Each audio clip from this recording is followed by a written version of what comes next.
अस्सलाम वालेकुम। Last class में हम वेक्टर स्पेसेस हमने स्टार्ट की थी।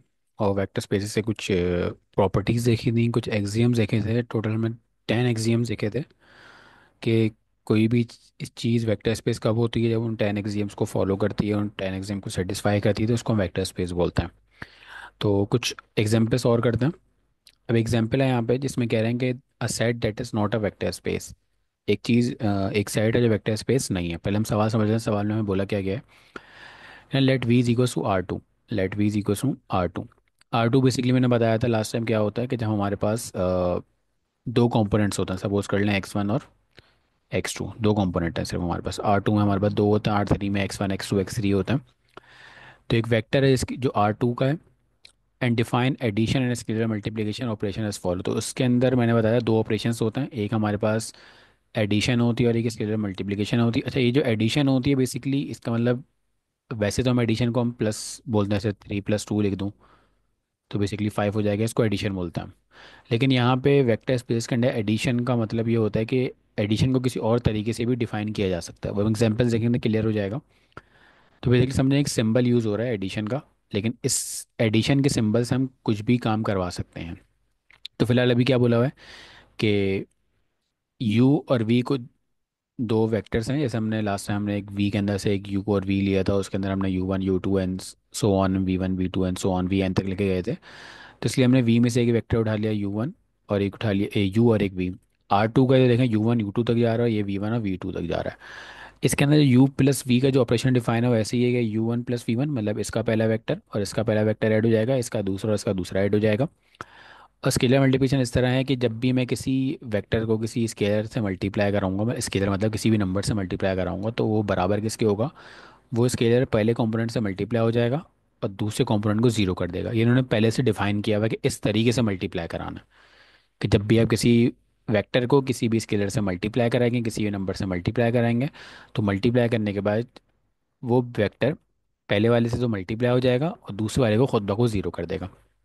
अब हमने ये शो करना है कि ये वेक्टर स्पेस नहीं है, मतलब ये बता रहे हैं वेक्टर स्पेस नहीं है। तो हमें किस तरह शो करेंगे, हमें सारे एग्जाम देखने पड़ेंगे। सारे 10 एग्जाम से 10 में से कोई एक एग्जाम भी ऐसा हुआ जो इसको सेटिस्फाई नहीं करेगा, वो हमारे पास क्या हो जाएगा, वेक्टर स्पेस नहीं कहलाएगा। तो इसको मैं करवाता हूँ हम लोगों को। अच्छा, पहला हमारे पास वेक्टर स्पेस क्या होता है, पहला दो तो उन्होंने डिफाइन करे हुए हैं कि u1 u प्लस वी भी डिफाइन है, और दो तो डिफाइन है कि स्केलर मल्टीप्लिकेशन और एडिशन तो हैगी। तो दो तो हमारे पास वैसे ही होगी कि 10 के अंदर दो, ये मेरे ख्याल में ये पहला वाला था और ये आई थिंक ये छठा वाला था शायद। इसको रिकॉल एक दफ़ा कर लीजिएगा कि ये कौन सा वाला था। तो दो तो उन्होंने पहले से डिफाइन करे हुए हैं, हम बाकी कर लेते हैं। बाकी किस तरह कर लेंगे, हम हमारे पास तीन वेक्टर ले लेते हैं। हम u plus V plus W बराबर होना चाहिए u plus V plus W का। हमने ये किया था, तो इसको अगर हम परफॉर्म करना चाहें तो किस तरह परफॉर्म कर सकते हैं, u1 plus v1 plus w1 बराबर होना चाहिए आपके पास जो है वो, सॉरी थोड़ी सी गलती हो गई। u में दो वेक्टर थे हमारे पास, u1 u2 प्लस v में दो वेक्टर हमारे पास v1, v1 प्लस w है तो v1 प्लस w1, और v2 plus w2 is equals to, इसको हम इसके बराबर लाना किस तरह ला सकते हैं, इसको मैं अलग अलग कर देता हूँ। u1 u2 plus v1 v2 plus w1 w2। इसको इन दोनों को मिला के लिख देता हूँ, तो इन दोनों को मिला के लिखूंगा तो क्या बन जाएगा, u1 plus v1 comma u2 plus v2 लिख दूंगा, और आखिर में w1 plus w1 comma w2। और ये बराबर आ जाएगा आपके पास u प्लस वी और प्लस w। ठीक है। तो ये एक एक एग्जाम ये सेटिस्फाई हो गया।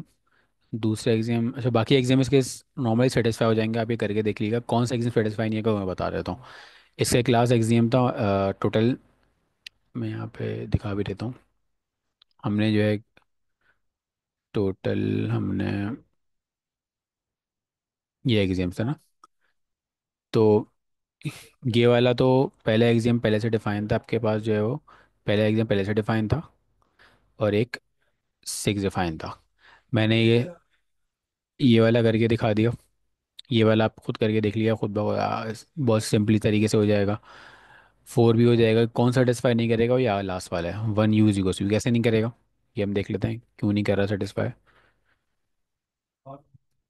इसलिए नहीं कर रहा कि 1 यू बराबर होना चाहिए यू के। ठीक है, अब 1 एक स्केलर मल्टीपल है, तो मैं इसको बेसिकली कैसे लिख सकता हूँ, 1 इंटू U1 कॉमा U2 बराबर किसके आना चाहिए, यू के बराबर होना चाहिए। अच्छा, अब हमारे पास स्केलर मल्टीप्लिकेशन इस तरह डिफाइन थी कि जब भी मैं किसी स्केलर को किसी वेक्टर, मतलब स्केलर यहाँ पे 1 हो गया और वेक्टर ये हो गया U1 U2, जैसे ही मल्टीप्लाई करूंगा तो पहले वाले से तो मल्टीप्लाई हो जाएगा, मतलब 1 U1 हो जाएगा, और दूसरे वाले को ज़ीरो कर देगा ये, दूसरे वाले को ज़ीरो कर दिया। अब मसला ये है कि ये एक्सियम तो ये कहता है कि जब भी मैं किसी 1 को यू से मल्टीप्लाई करूंगा तो यू ही आना चाहिए। और अब जो वेक्टर आ रहा है बेसिकली वो ये आ रहा है U1 कॉमा 0, U1 कॉमा 0 आ रहा है। अब ये U1 कॉमा 0, तो U1 और U2 के बराबर नहीं है, तो ये इसके बराबर नहीं है, मतलब होल्ड नहीं कर रहा। क्यों होल्ड नहीं कर रहा? क्योंकि यहाँ पे U1 कॉमा 0 आ रहा है और यहाँ पे U1 U2 है। नॉर्मली तो होल्ड करता, लेकिन यहाँ पे जो स्केलर मल्टीप्लिकेशन उन्होंने जिस फॉर्म में दी हुई है उस तरीके से ये होल्ड नहीं कर रहा। अगर सपोज ये ऐसा होता कि KU बराबर होना चाहिए KU1 और KU2 के, तो शायद ये होल्ड कर जाता, इसमें कोई मसला नहीं होता, क्योंकि दूसरा वाला भी U2 के साथ आ रहा था। लेकिन यहाँ पे स्केलर मल्टीप्लिकेशन इस तरह डिफाइन करी हुई थी कि ये उसको होल्ड नहीं कर रहा, तो ये हमारे पास वेक्टर स्पेस नहीं होगा, क्योंकि इसके अंदर एक एक्सियम जो है वो सेटिस्फाई नहीं हो रहा। हम आगे चलते हैं, नेक्स्ट एग्जाम्पल करते हैं। हमारे पास है एन अनयूजुअल वेक्टर स्पेस। करें let V be a set of positive real numbers. V एक सेट है किन चीज़ों का, पॉजिटिव रियल नंबर्स का। पॉजिटिव रियल नंबर्स कौन सा होता है, 1 2 3 4 5 एंड सो ऑन, प्लस वाले नंबर। यू हमारे पास एक वेक्टर है, हमारे पास यू हमारे पास एक वेक्टर है, हमारे एंड वी हमारे पास एक वेक्टर है। Be any vector that is positive real numbers, ये कोई दो पॉजिटिव रियल नंबर्स हैं। Let k be an scalar, ये के स्केलर नंबर है। Define the operations on V to be. अब यहाँ पे स्केलर मल्टी एडिशन किस तरह डिफाइन करिए कि जब भी मैं दो वेक्टर्स को ऐड करूंगा तो ये मल्टीप्लाई के फॉर्म में आ जाएंगे। इसको इस तरह समझ लो, नंबर में अगर समझाऊँ कि अगर मैं 2 + 3 कर रहा हूँ तो 2 + 3 को मैं सिंपल ऐड नहीं करूंगा बल्कि इनको मल्टीप्लाई करूंगा। मैं 5 + 6 कर रहा हूँ तो मैं इनको ऐड नहीं करूंगा बल्कि इनको multiply, according to this rule, कि यहाँ पे जो डिफाइन किया हुआ है कि आपने एडिशन का सिंबल यूज़ हुआ है, लेकिन एडिशन जो डिफाइन है वो U × V करके। ठीक है, और दूसरा है KU बराबर यू की पावर के। ये ऑपरेशन कह रहा है कि जब भी किसी वेक्टर को मैं किसी स्केलर से मल्टीप्लाई करूंगा तो वो स्केलर जो है इसकी पावर में चला जाएगा। फॉर एग्जांपल, एक नंबर है 4, इसको अगर मैं मल्टीप्लाई करूँ, सपोज कर लें वेक्टर जो है वो क्या है, 3 है, तो बेसिकली इसका आंसर 3 की पावर 4 होना चाहिए। ठीक है, ये मैं नंबर में समझा दे, नंबर में है होगा नहीं, मैं इसको तरीके से समझाऊंगा किस किस तरीके से करूँगा। अच्छा, होगा किस तरीके से,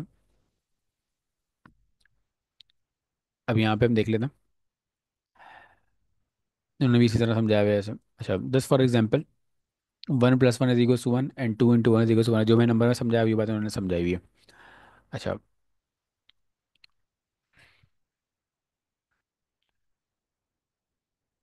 पहला तो हमने एडिशन डिफाइन कर दिया, उन्होंने दूसरा भी कर दिया। अब आपने यहाँ पे इन्होंने चार एग्जाम, चौथा पांचवा और सातवां एग्जाम उन्होंने डिफाइन करा हुआ है किस तरह करना है, बाकी आप लोग खुद करेंगे अपनी प्रैक्टिस के तौर पे। क्या करा हुआ है एग्जाम 4 में, एग्जाम 4 हमारे पास क्या है, एग्जाम 4 हमारे पास ये है कि the zero vector in the space is the number 1, that is 0 = 1। अच्छा, अब हमारे पास जो एग्जाम 4 था, एग्जाम 4 ये था कि जीरो वेक्टर होना चाहिए। ठीक है, अब यहाँ पे जो जीरो वेक्टर है हमारे पास वो बेसिकली 1 के बराबर है। जीरो वेक्टर को मैंने नाम बेसिकली नाम दिया था आइडेंटिटी। जीरो वेक्टर को मैंने क्या नाम दिया था, आइडेंटिटी का नाम दिया हुआ था। यहाँ पे जो ऑपरेशन डिफाइन है वो इस तरह डिफाइन है। अच्छा, जीरो वेक्टर का मतलब मैं समझा देता हूँ। जीरो वेक्टर ये था कि अगर मैं किसी भी वेक्टर को जीरो में ऐड करूँ तो आंसर मेरे पास जीरो ही आना चाहिए, यू आना चाहिए। जीरो वेक्टर में कोई वेक्टर ऐड करूँ तो मेरे पास वही सेम वेक्टर आना चाहिए। ठीक है, अब यहाँ पे जो हमें ये कह रहे हैं कि हमारे पास ये दो वेक्टर हैं ऐड हो रहे हैं, तो सपोज कर लेते हैं ए वेक्टर इसमें से यू है और एक वेक्टर मेरे पास क्या है, वी है। वी को मैं सपोज भी जीरो वेक्टर बोल रहा हूँ, और डिफाइन ही U × V हुआ हुआ है, तो U × V इस तरह हुआ हुआ है कि U × 0 होना चाहिए, U × 0 हो जाएगा। तो ये तो हमारे पास अकॉर्डिंग टू दिस एक्सियम वही वेक्टर आना चाहिए जो ये पहला वाला। यू का मैं 0 के साथ एडिशन कर रहा हूँ, वेक्टर एडिशन कर रहा हूँ, और वेक्टर एडिशन करने के बाद जो रिजल्ट आना चाहिए मेरे पास क्या आना चाहिए, यू ही आना चाहिए। लेकिन इस केस में इस पर्टिकुलर चीज़ को जिस तरह डिफाइन किया हुआ है उसमें तो यहाँ से ज़ीरो आ रहा है। तो ये ज़ीरो वेक्टर हमने सही नहीं लिया, हमें चेंज करना पड़ेगा। वो क्या चेंज करेंगे? अब इसका तरीका ये है कि अगर मैं आपसे सिंपल पूछूं कि अगर मैं कोई नंबर है टू, इसको मैं किस नंबर से मल्टीप्लाई करूँगा टू आ जाए, तो जाहिर सी बात है वन से मल्टीप्लाई करके टू आ सकता है। कोई नंबर है सपोज कर लें -3, इसको मैं किस नंबर से मल्टीप्लाई करूँगा -3 आ जाए, तो सिंपल बेसिकली वन के साथ ही मल्टीप्लाई करके -3 आ सकता है। तो यहाँ जो जीरो वेक्टर होगा उसको हम वन के बराबर ले लेंगे। ठीक है। तो u plus V equals to V, तो ये देखें u+1, तो ये आ गया आपका वेक्टर और ये आ गया आपका बेसिकली जीरो वेक्टर। तो u+0 मतलब u+1 करूँगा तो वो आपस में मल्टीप्लाई होगा u×1, और u×1 बराबर किसके आ गया u के, तो जीरो वेक्टर भी होल्ड कर रहा है। जीरो वेक्टर का मतलब हमेशा जीरो नहीं होगा, जीरो वेक्टर का मतलब बेसिकली आइडेंटिटी वेक्टर होता है। ये अकॉर्डिंग टू क्वेश्चन चेंज हो सकता है, होता रहता है। अगर हम मैट्रिक्स की बात करें तो हमारे पास 0 0 0 समथिंग होता है। अगर हम पीछे हमने एग्जाम्पल देखेंगे उसके अंदर हमारे पास वो क्या था, जैसे इस केस के अंदर वन आ रहा है, किसी केस में कुछ और होगा, वो डिपेंड करता है सवाल के ऊपर।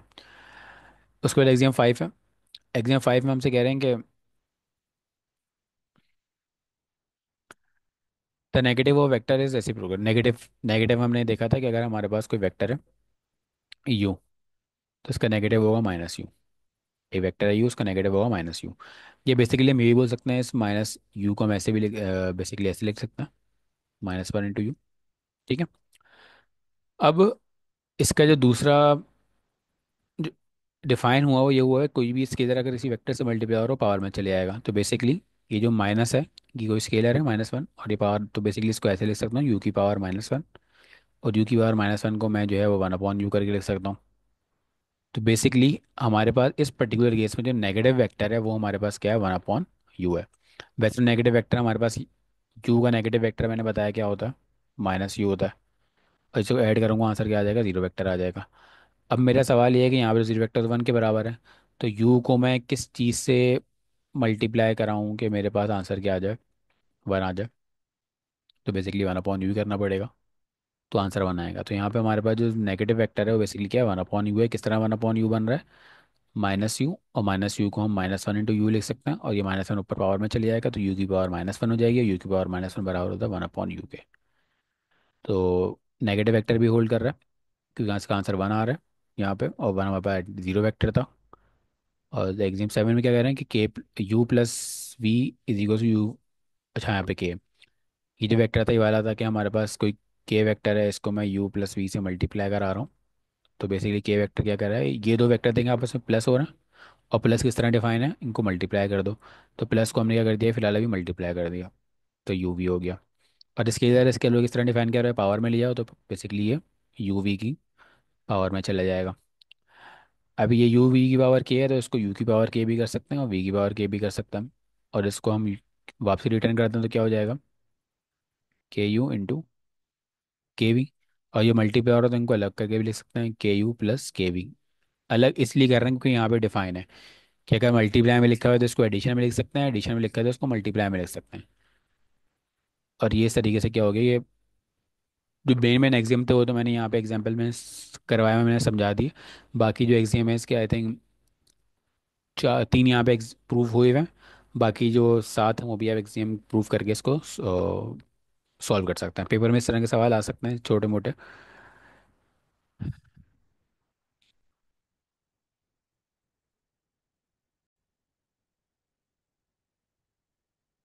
अच्छा, इस एग्जाम्पल के बाद हम एक थ्योरम देख रहे हैं। थ्योरम में हमारे पास दो चीज़ें हमें प्रूफ करनी है। थ्योरम कह रहा है कि let V be a vector space. V हमारे पास जो है कोई वेक्टर स्पेस है, वी हमारे पास कोई वेक्टर स्पेस है, and small V belongs to V, मतलब उस वेक्टर स्पेस का एक कंपोनेंट है स्मॉल वी। कैपिटल वी एक वेक्टर स्पेस है, उसका एक हिस्सा है, कंपोनेंट है स्मॉल वी है।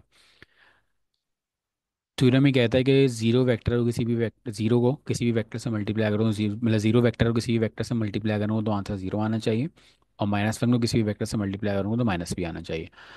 तो हम पहले वाले का प्रूफ देखते हैं पहले वाले का, कि थ्योरम है इसका प्रूफ क्या होगा। प्रूफ इसका ये होगा हमारे पास कि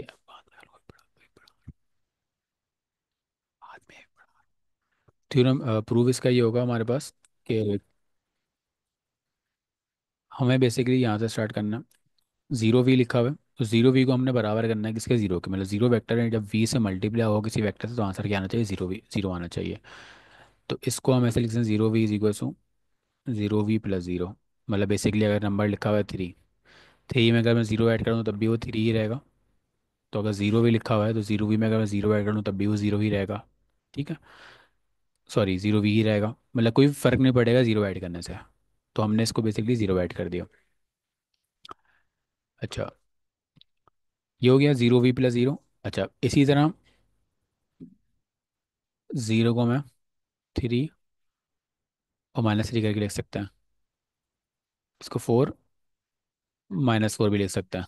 ठीक है, तो इस तरीके से हम इसको जीरो वी ऐसे, और यहाँ से इसको हम ऐसे लिख सकते हैं, zero V plus minus zero V. ठीक है, ठीक है, जीरो वी हो गया और हमने इसको माइनस के साथ भी लिख दिया। अच्छा, अब क्या कर सकते हैं, एक जीरो वी प्लस का आ गया, एक जीरो वी माइनस का आ गया, और एक ये आपका जो है ये माइनस का आ गया। उसके बाद जो है zero,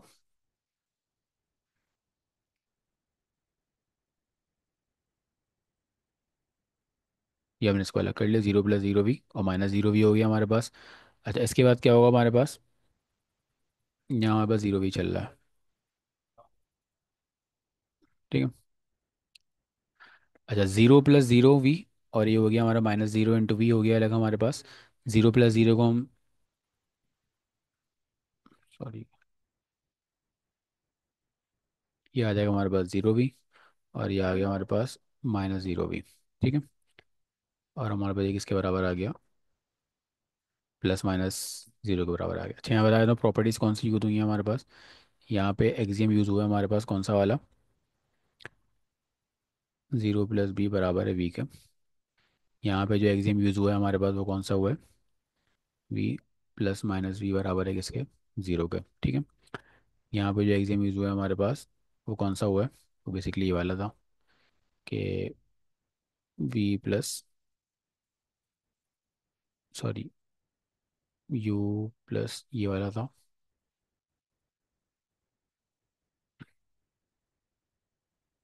you plus V plus W.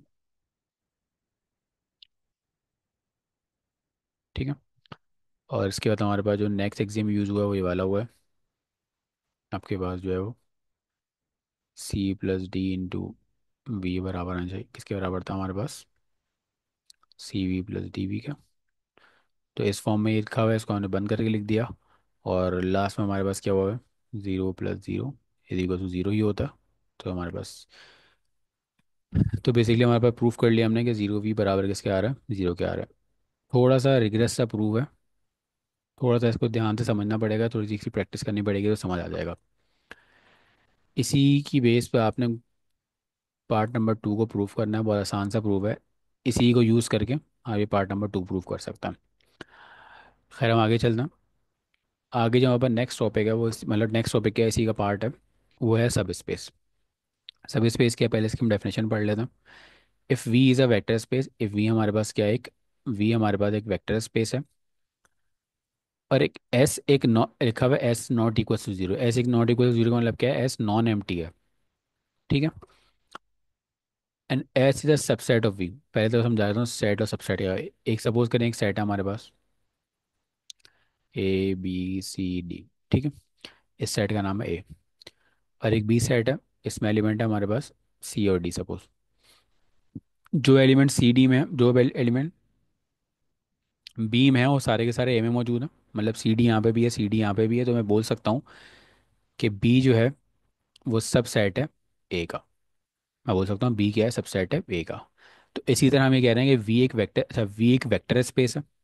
ठीक है, और एस एक सब स्पेस है, सब सेट है किसका, वी का। मतलब वी के अंदर से कुछ वैल्यूज मैंने निकाल के एक नया सेट बना लिया, उसको मैंने नाम दे दिया एस का। ठीक है, तो देन एज ए सब स्पेस ऑफ वी इफ कुछ कंडीशन है, वो कंडीशन क्या है, S is it's self a vector space. जो मैंने वैल्यूज जो सेट निकाला है मैंने एस नाम का, एस नाम का जो सेट निकाला है वो भी एक वेक्टर स्पेस होनी चाहिए। मतलब वो जो 10 एग्जाम्स हैं वो सारे के सारे वो फॉलो करना चाहिए, ठीक है।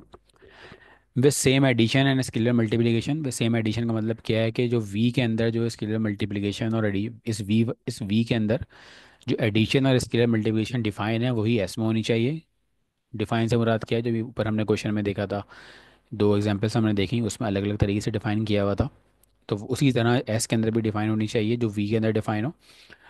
और ग्राउंड फील्ड एस वी, और ग्राउंड फील्ड का मतलब क्या है, बेसिकली जो स्केलर होता है, जो हम के यूज़ करते हैं स्केलर, मैंने बोला था के कोई भी नंबर हो सकता है, वो जो नंबर होता है कि स्केलर को हम बेसिकली फील्ड बोलते हैं, ठीक है। तो डेफिनेशन हमने देख ली। डेफिनेशन समझ कैसे आती है, इसके एग्जांपल्स, एक दो एग्जांपल्स करेंगे तो डेफिनेशन बहुत आसानी से समझ आ जाएगी।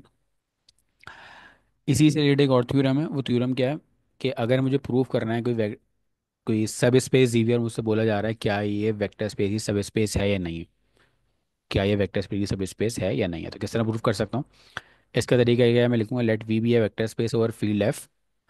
वी हमारे पास एक वेक्टर फील्ड है हमारे पास ओवर, वी हमारे पास एक वेक्टर स्पेस है ओवर फील्ड एफ। और हमारे पास ऐसे एक सबसेट है वी का, be a non empty. Non empty का मतलब क्या है, वो खाली नहीं होना चाहिए, कुछ ना कुछ वैल्यू होनी चाहिए उसके अंदर। Then S is a subspace of, then S is a subspace of V if and only if. दो कंडीशन है, पहली कंडीशन क्या है कि जब मैं कोई भी दो कंपोनेंट लूँ एस से, जैसे वी से मैं दो कंपोनेंट ले रहा हूँ, इसी तरह एस से भी दो कंपोनेंट ले सकता हूँ, तो मैं उनको ऐड करूँ वो भी एस में होनी चाहिए। और जब इनको किसी भी स्केलर से मल्टीप्लाई करूँ, किसी भी सी कोई भी स्केलर हो सकता है, और एफ का मतलब फील्ड है, एफ का मतलब क्या है, फील्ड। फील्ड क्या है, स्केलर। स्केलर कोई भी एनी नंबर,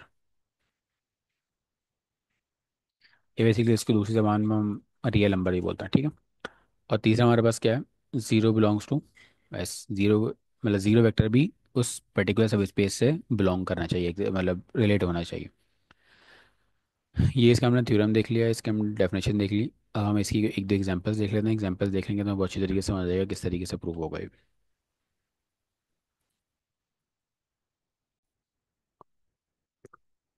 अच्छा, एग्जांपल्स देख लेते हैं। एग्जांपल्स में हमारे पास पहली एग्जांपल है, determine which is a subspace of R three. R three में मैं एक्सप्लेन करता हूँ आर थ्री क्या होता है हमारे पास। आर थ्री बेसिकली इस फॉर्म में हमारे पास होता है X1, X2 और X3, मतलब तीन कॉम्पोनेंट होते हैं इसके, ठीक है।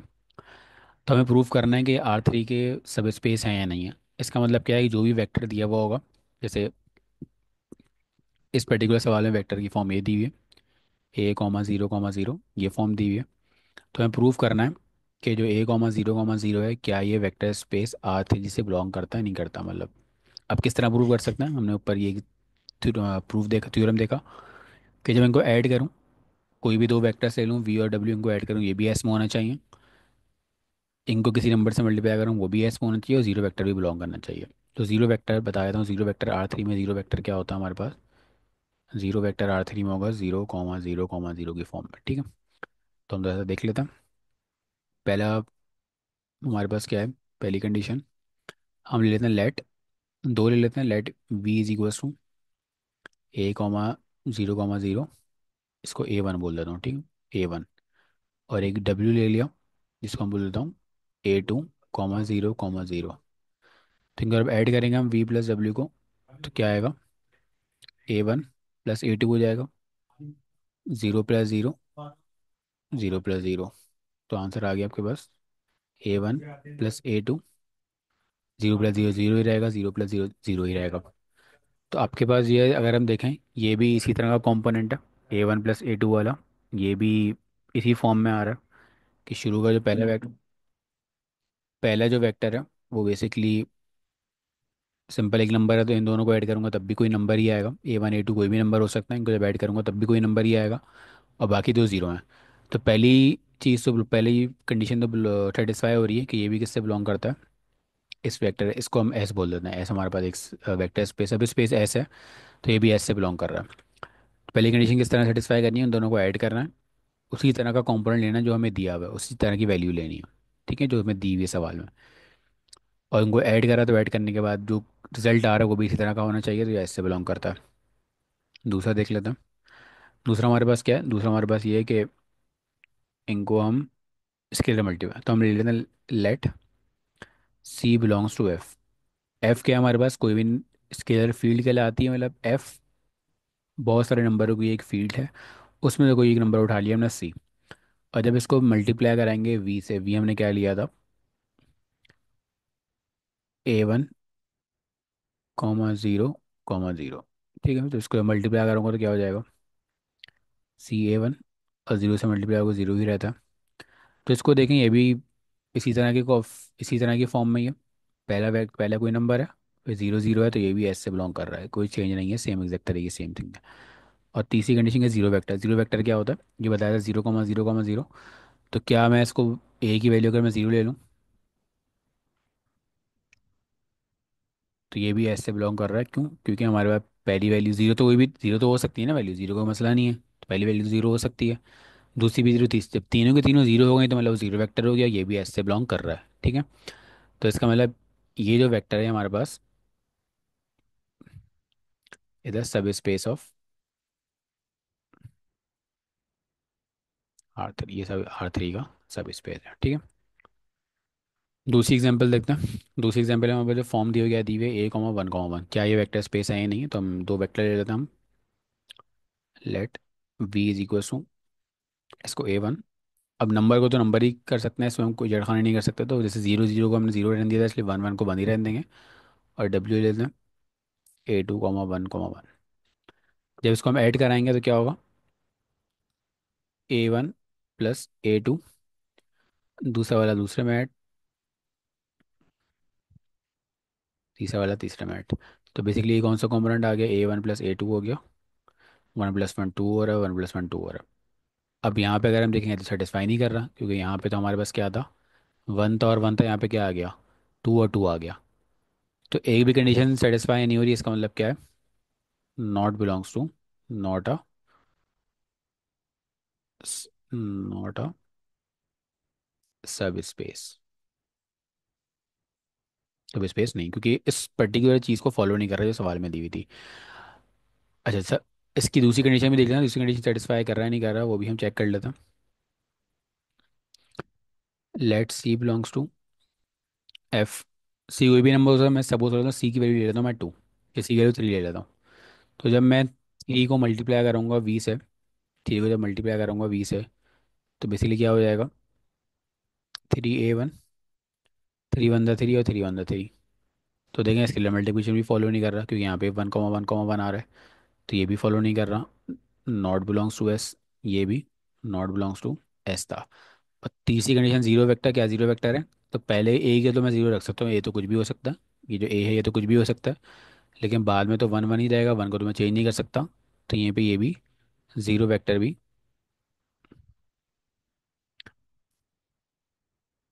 No zero vector, zero vector भी नहीं है यहाँ पे, तो ये भी हमारे पास सब स्पेस में नहीं होगा, मतलब not a subspace of R3 होगा इस पर्टिकुलर केस में। तीसरे केस में आ जाता है, all the vectors form ABC is equal to B is equal to, अच्छा कंडीशन दी हुई है, ऐसी वैल्यूज नहीं जब मैं बी की वैल्यू A+C के बराबर होगी। तो हम ले लेते हैं दो वैल्यूज, एक हमने वी ले लिया, A1, B1 और C1, और W ले लिया, A2, B2 और C2। हम पहली कंडीशन सेटिस्फाई कर लेते हैं, V+W करूँगा तो क्या आएगा, A1 plus A2, B1 plus B2, और C1 प्लस C2 होगा। और जब इसको, अगर हम इस कॉम्पोनेंट को देखें तो बेसिकली ये कंडीशन, इसमें क्या कंडीशन है हमारे पास, कि B1 प्लस B2 किसके बराबर आना चाहिए, दूसरा वाला कॉम्पोनेंट बराबर किसके आना चाहिए, A1 प्लस A2 और C1 प्लस C2 के। तो इसमें कोई मसला नहीं है, एग्जैक्टली सेम कंडीशन आ रही है। ठीक है, पहली चीज़ तो होल्ड कर रही है। दूसरी में देख लेते हैं, दूसरे में क्या स्केलर मल्टीप्लिकेशन हो सकती है नहीं हो सकती, तो C × V करें तो बेसिकली क्या आएगा, C × A1, B1, और उसको C1, इसको मैं C के बजाय कुछ और नंबर ले लेता हूँ ताकि मिक्स ना हो, इसको हम K बोल लेते हैं, K कोई भी नंबर हो सकता है, तो क्या हो जाएगा, K A1, K B1 और K C1। तो बेसिकली यहाँ भी कंडीशन का कोई मसला नहीं है, कि इसको मैं कंडीशन लिख लूँ, यहाँ पे क्या कंडीशन होती है कि बीच वाला K B1 किसके बराबर होना चाहिए, A1 प्लस के A2 के C1 के, और ये के B1 बेसिकली बराबर आ रहा है A1 प्लस C1 के। तो ये भी कंडीशन सेटिस्फाई कर रही है जो हमें कंडीशन दी हुई थी कि B बराबर है A प्लस C के। तो B बराबर आ रहा है A प्लस C के यहाँ पे, ये के यहाँ पे भी है, दूसरी कंडीशन भी सेटिस्फाई कर रही है। तीसरी लिए जीरो वेक्टर बिलोंग करेगा। जीरो वेक्टर बेसिकली क्या होता है, 0,0,0। क्या इस कंडीशन सेटिस्फाई कर रहा है? कंडीशन क्या थी कि बी बराबर होना चाहिए A प्लस C का। यहाँ पे बी क्या है, ज़ीरो है। ए क्या है, वो भी ज़ीरो है। सी क्या है, वो भी ज़ीरो है। तो ज़ीरो देखो तो ज़ीरो, तो मतलब बी सेटिस्फाई कर रही है। तो हम क्या बोल सकते हैं, it is the sub space of R3। सब स्पेस है R3। ठीक है। चौथी फॉर्म देखें हम, तो यहाँ पे हम वेक्टर ले लेते हैं V इज इक्वल टू वही A1 B1 और C1, और वही W is equal to A2 B2 और C2। तो इनको क्या करना है, हमने ऐड करना है। तो V+W करेंगे तो क्या आएगा, A1 plus A2 B1 plus B2 और C1 प्लस C2। ये होना चाहिए। कंडीशन क्या दी हुई है, कंडीशन ये दी हुई है कि B बराबर होना चाहिए A+C+1 के। ये कंडीशन दी हुई है, और यहाँ पे B के हमारे पास ये वैल्यू है। तो B1 प्लस B2 बराबर किसके होना चाहिए, A1 plus A2 C1 plus C2 और +1। तो यहाँ पे फिलहाल तो ये कंडीशन सेटिस्फाई कर रहा है। ठीक है। स्केलर मल्टीप्लिकेशन देख लेते हैं। स्केलर मल्टीप्लिकेशन हमारे पास क्या है, आपका जो है वो C × V। सी नहीं, के ले लेता हूँ। K × V बराबर है K A1, सॉरी B1 और C1। तो बराबर उसको हो जाएगा K A1 K A2 और K A3। और ये कंडीशन सेटिस्फाई कर रहा है क्या, कंडीशन क्या थी, B is equal to A1 plus C1 plus 1। तो अरे यार यहाँ पे गलती हुई, K A1 K B1 और K C1 आएगा। तो K B1 क्या बराबर आ रहा है, K A1 plus K C1 plus 1। तो बेसिकली अगर मैं ये भी समथिंग कुछ कह सकते हैं, लेकिन यहाँ पे मसला आ रहा है A1 अलग से आ रहा है, A1 अलग से आ रहा है। या के होता तो के कॉमन निकले, कुछ ना कुछ सेटिंग बन सकती थी। तीसरी कंडीशन अगर हम देखें, जीरो वेक्टर बिलोंग कर रहा है। जीरो वेक्टर क्या होता है, 0,0,0।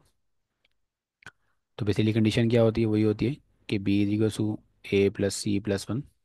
तो बी यहाँ पे ज़ीरो है, ए भी यहाँ पे ज़ीरो है, सी भी यहाँ पे ज़ीरो है, +1। तो यहाँ पे 0 इज इक्वल टू 1 आ रहा है, जो कि पॉसिबल नहीं है, क्योंकि 0 1 के बराबर हो नहीं सकता। कंडीशन वही है ना, 1 तो चेंज नहीं हो सकता। ए और सी को ज़ीरो कर दिया, बी को भी ज़ीरो कर दिया, आखिर में बचेगा 0 इज इक्वल टू 1, जो पॉसिबल नहीं है। तो जीरो वेक्टर नहीं आ रहा, नॉट अ सब स्पेस। तो इस तरीके से क्वेश्चन आ सकता है। इस तरह के कुछ हमें सेट या वेक्टर्स दिए जाएंगे, और हमसे कहा जाएगा या R3 या R2 या कोई भी मैट्रिसेस दी जाएंगी कि मैट्रिक्स के वेक्टर स्पेस हैं या नहीं है। ठीक है। आगे चलते हैं, एक एग्जांपल और देख लेते हैं। हमें बताना है कि determine which of the following are subspace of P3। अच्छा, P3 क्या है वो समझा रहा था बेसिकली पहले। P का मतलब है पॉलिनोमियल। P का मतलब क्या है, पॉलिनोमियल। पॉलिनोमियल क्या होता है, बेसिकली P(x) होता है। इसको हम इस तरह लिख सकते हैं कि A0 plus A1x plus A2 x square plus A2 x³ n, चलते चलते प्लस AN(xn). ठीक है, इस तरह इस फॉर्म में लिख सकते हैं। बेसिकली हम इसको कोई भी, सपोज अगर मैं कोई इक्वेशन लिख रहा हूँ P1 को मैं ऐसे लिख सकता हूँ, 3+x लिख दिया मैंने। ऐसी इक्वेशन जिसकी हाई जिसकी x की पावर क्या हो, 1 हो। P2 ऐसी इक्वेशन जिसकी x की पावर हाईएस्ट क्या हो, 2 हो। फॉर एग्जाम्पल आपका अल्लाह वाला करे 3+4x प्लस 5x स्क्वायर लिख दिया, तो P2 हो गया। P3 लिख दूंगा, क्या लिख सकता हूँ, 2+4x plus 7x square -3x³। तो बेसिकली हाईएस्ट पावर क्या हो, मतलब जो डिग्री होनी चाहिए वो 3 होनी चाहिए। P3 का मतलब ये है। P2 का मतलब हाईएस्ट डिग्री क्या होनी चाहिए, 2 होनी चाहिए। P1 का मतलब क्या, हाईएस्ट डिग्री क्या, 1 होनी चाहिए। तो इसको हम बोलते हैं पॉलिनॉमियल। तो यहाँ प्रूफ करना है क्या ये P3 के पॉलिनॉम P3 के सब स्पेस है या नहीं है। किस तरह कर सकते हैं? पहली कंडीशन क्या दी हुई है? All polynomial a0 a1 a2 x square plus a3 x cube for which A not क्या है, जीरो। ए नॉट की वैल्यू क्या दी हुई, मतलब पहली जो ये वैल्यू है जीरो है। कंडीशन दी हुई है कि ये जो पहला नंबर है ये आना चाहिए, जीरो आना चाहिए। तो किस तरह कर सकते हैं इसको? मैं ये एक्सप्लेन कर देता हूँ कि एक ये हमारे पास वैल्यू है। इस तरह से बोल हम एक और ले लेते हैं। ये तो हो गई, एक हम बी नॉट ले लेते हैं, B naught plus b1 x plus b2 x square और b2 x क्यूब ले लेते हैं। इन दोनों को अगर मैं ऐड कराऊंगा तो क्या फॉर्म बनेगी? a0 plus b0 plus a1x plus b1 x a2 x square plus b2 x square a3 x cube plus b3 x cube. इस तरह की फॉर्म बनेगी, ठीक है। इनको ऐड करने के बाद क्या ये, अगर मैं बोलूँ ये दोनों वैल्यू ज़ीरो हो रही हैं, ये तो ज़ीरो हो रही हैं, तो इसको अगर मैं हटा भी दूँ, इन वैल्यूज़ को अगर मैं हटा भी दूँ, ज़ीरो हो गई ना, वो तो हट ख़त्म हो गई। तो ख़त्म होने के बाद बाकी जो वैल्यूज़ बच रही हैं, क्या ये P3 से बिलोंग कर रही हैं? तो अगर हम देखें ये हाईएस्ट पावर है, ये भी थ्री आ रही है, थ्री आ रही है। तो इसका मतलब पी पहली कंडीशन सेटिस्फाई हो रही है। दूसरी कंडीशन स्केलर मल्टीप्लाई ले लेते हैं। स्केलर मल्टीप्लाई अगर हम कोई ले लें, सपोज अगर मैं इस पूरी इक्वेशन को किसी भी नंबर से मल्टीप्लाई कर दूं, इस पूरी इक्वेशन को, सपोज उसको मैं यहाँ से थोड़ा मिटा देता हूँ। अगर मैं इस इक्वेशन को किसी के से मल्टीप्लाई कर दूं, क्या हो जाएगा? के a0 plus a1x plus a2 x square plus a3 x cube. इसको मल्टीप्लाई करूँगे, a0 तो जीरो, इसको हटा देते हैं, के a1 a2 x square plus के a3 x क्यूब। तब भी ये बेसिकली ये के तो कोई नंबर है ना, तो नंबर का तो मसला है ही नहीं। तब भी हमारे पास क्या है, ये कोई ना कोई पॉइंट P3 की point number highest degree three आ रही है, ठीक है। और तीसरी कंडीशन क्या है? Zero vector. तो अगर मैं सारी वैल्यू जीरो कर दूं, तो जीरो वेक्टर तो P3 से बिलोंग कर, सारी वैल्यूज अगर मैं जीरो कर दूंगा x1 x2 x3 की, तो जीरो वेक्टर भी बिलोंग करेगा। तो पहले वाला तो हमारे पास सब स्पेस होगा P3 का। दूसरा दूसरे में समझाया था, दूसरा तीसरा चौथा ये आप लोग खुद करेंगे। बहुत आसान से ही है, सिंपल सिंपल सा। ऊपर जो मैंने कराया उस चीज़ को फॉलो करके आप इसको प्रूव कर सकते हैं, क्या ये सब स्पेस P3 के हैं या नहीं। क्या कह रहे हैं? All polynomials a0 a1x plus a2 x plus a3 x square which, for which condition क्या दी हुई है कि a0 plus a1 plus a2 plus a3 is equal to zero. कि ये a0 plus a1 plus a2 plus इन सबको add करें तो आंसर क्या आना चाहिए? जीरो आना चाहिए। कंडीशन मैंने समझा दी है, इसको प्रूव किस तरह करना है आप लोग देखेंगे। All polynomials of the form a0 in which a0 a1 a2 and a3 are rational number. ये कोई रैशनल नंबर, अब ये कोई भी रैशनल नंबर हो सकता है। रैशनल नंबर से मसला नहीं है, कोई भी नंबर हो उससे कोई फ़र्क नहीं पड़ता। तो क्या नंबर है ना, नंबर का तो मसला नहीं है, तो कोई भी नंबर हो, क्या इनको ऐड करके इनको किसी नंबर से मल्टीप्लाई करके और जीरो वेक्टर बिलोंग करेगा नहीं करेगा, ये भी बहुत सिंपल सा है, पहले वाले की तरह है, समथिंग कुछ ना, हो जाएगा ये भी। All polynomial of the form a0 plus a1x where a0 and a1 are real numbers, क्या ये P3 से बिलोंग करेंगे या नहीं करेंगे? मतलब इसके अंदर तो तीनों वैल्यूज दी हुई थी, ये a3 x3 तक था, यहाँ पे सिर्फ x तक दिया हुआ, तो हमें प्रूव करना है कि ये, मतलब बताना है कि ये क्या ये सब स्पेस होंगे या नहीं होंगे। तो ये ट्राई करिएगा आप लोग।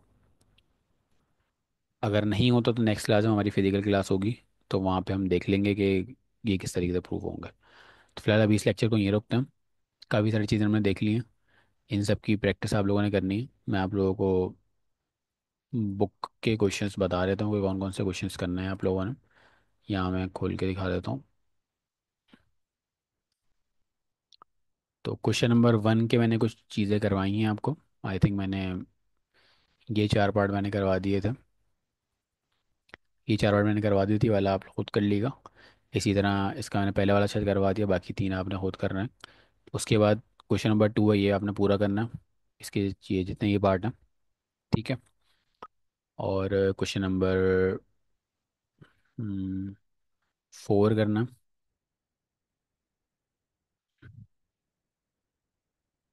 उसके बाद 4 के बाद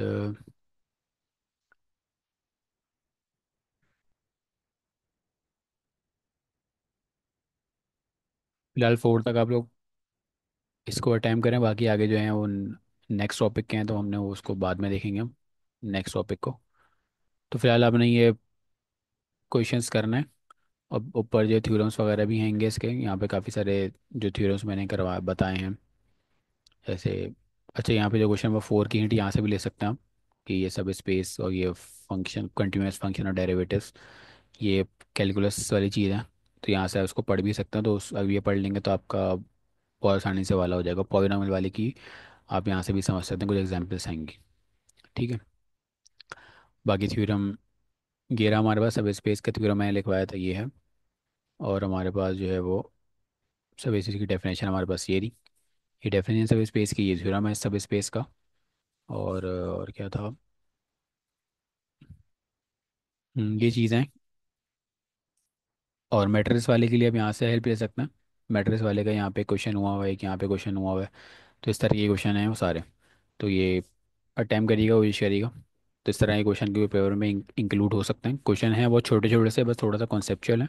कॉन्सेप्ट क्लियर हो जाएगा तो ये क्वेश्चन आराम से हो जाएंगे, कोई मुश्किल बात नहीं है। लेकिन कॉन्सेप्ट क्लियर नहीं होगा तो ये क्वेश्चन हो सकता है आप लोगों को मुश्किल लगे। तो बुक पढ़ें। बुक पढ़ेंगे तो आसानी से एग्जाम्पल्स पढ़ें, क्वेश्चन सॉल्व करने की कोशिश करें। गूगल पे सर्च करें, नेट पे सर्च करें, और चीज़ें देखें। इंशाल्लाह ये क्लियर हो जाएगा आप लोगों को, अगर यहाँ पे भी क्लियर नहीं हुआ है तो। ठीक है। अल्लाह हाफ़िज़।